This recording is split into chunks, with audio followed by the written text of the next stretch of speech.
My name is Takuto Chikwanda. Today I'm going to be talking about 3D object classification on point clouds. So nowadays, most technologies are now making use of the 3D environment, and this includes the augmented reality, the autonomous driving, self-driving, etc., etc. So 3D data has many uh, representations. Uh, they include the mesh, the projected view, the volumetric, the point clouds, unlike 2D images, which are just arrays of pixels.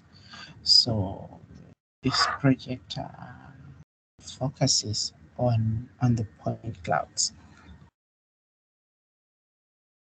So point clouds, they are just a set, which means they are orderless.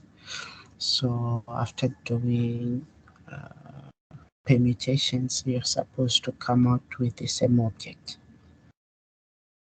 So these dimensions may also include XYZ and also the RGB and the intensity. They may include many other features of each and every point on the object.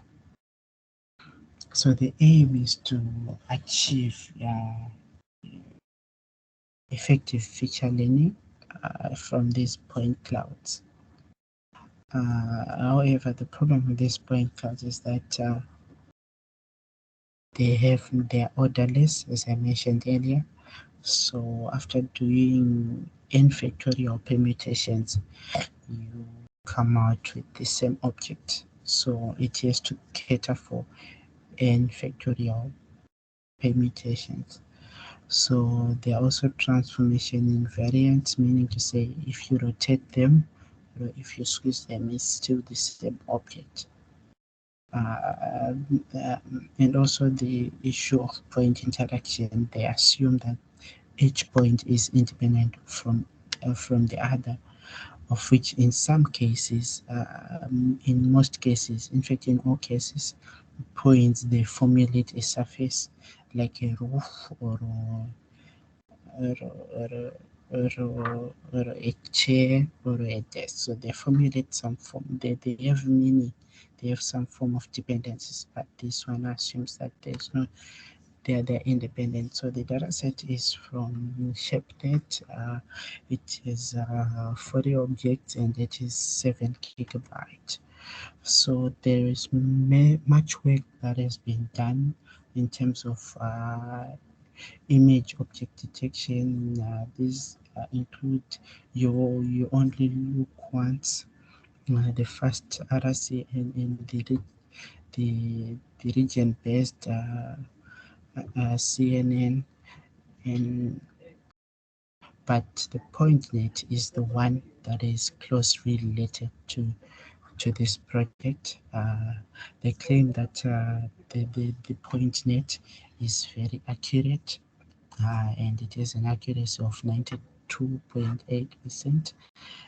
They even compare this with other image classification, image object detection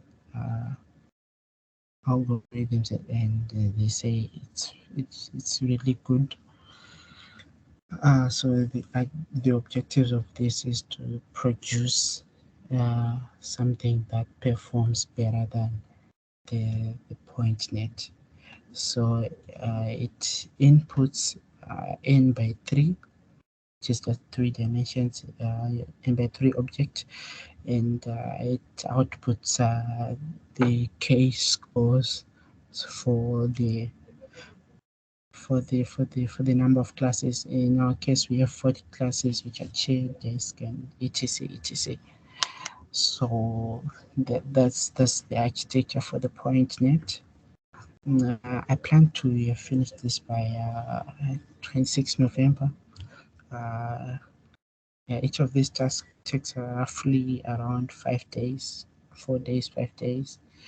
And the first one is to create a minimal CNN of 4 layers, and then train the model, and then try to improve the model by adding more layers or removing some layers.